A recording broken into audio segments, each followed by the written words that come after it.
We need to get it right this time. We need to get it right this time. I repeat it again. We need to get it right this time. Listen to this man. I'm not trying to campaign for Peter Obi,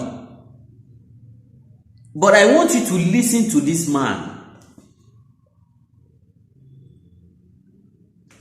I don't know why we find it difficult to do the right thing as a nation.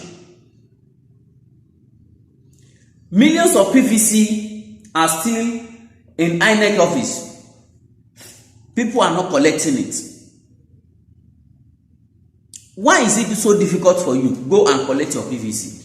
That is by side. Now, listen to this man, Peter Obi. I'm not campaigning for him, but I just want us to quickly analyze something. For a man to be saying this repeatedly, hold me responsible. No. Our politicians have been promising in the time past. But this man, I can see something special in him. And if we lose him, Nigerian, if we lose this man, God will save us. Watch this video. Listen to what he has to say. This man is... I don't want to talk. Watch this video. Please, watch it.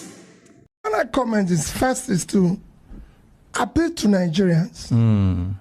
No other person can build your country except you. This country is only country we have. And only us can build it for ourselves and our children.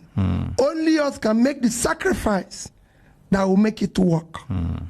We have an election coming up on the 25th of February for the election of the next president of Nigeria, which is the most critical. And I repeat, go and collect your PVC. That is the opportunity to contribute in electing that person of your choice you think that can solve this problem. We're going through a critical phase. This is an existential election for our country. It must not be based on tribe. We've heard that story enough. It must not be based on religion. It must not be based on anybody's tongue. It must be based on character that has a proven record that is verifiable and we can trust. It must be based on competence. Somebody who has proven competence with a verifiable background.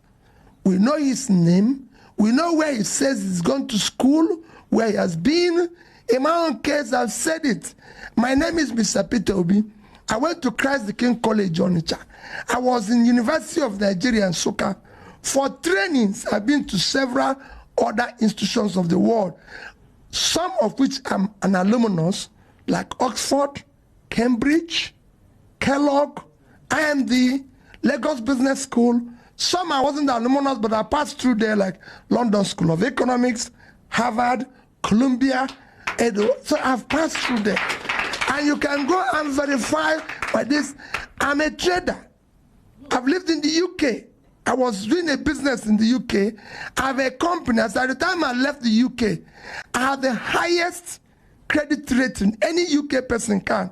The record is still there. The house I own in the UK is still there. What I did in the UK is still there. I ran a business. I came back here. I was a director in several institutions where I didn't just start today. When I became chairman of Fidelity Bank, they told me I'm entitled to 2 vehicles as chairman. I said, I'm not entitled to anything.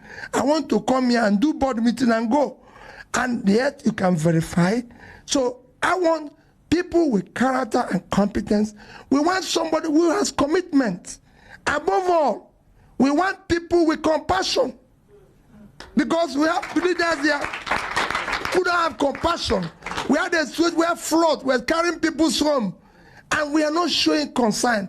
People die every day. People's children are kidnapped. People are kidnapped. We're not showing enough compassion as a country.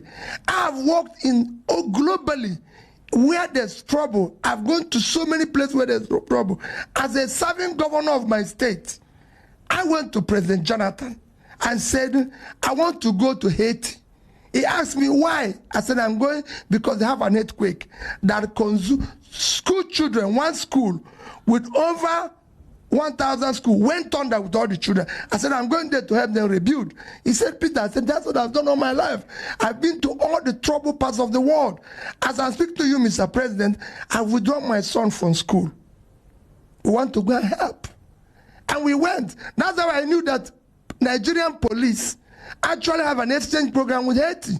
It was when we were in camp, where we were working, that one policeman saw me and said, is this not that you look like Governor Obi? I said, yes. He screamed. I said, what happened? I said, this is the job I do personal.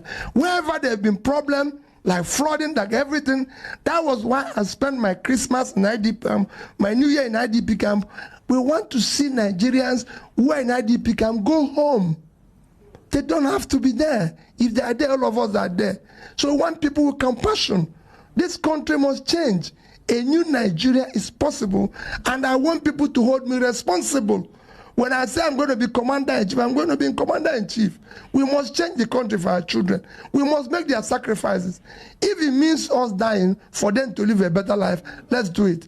Thank you, and God bless Nigeria. I think you can do better than this.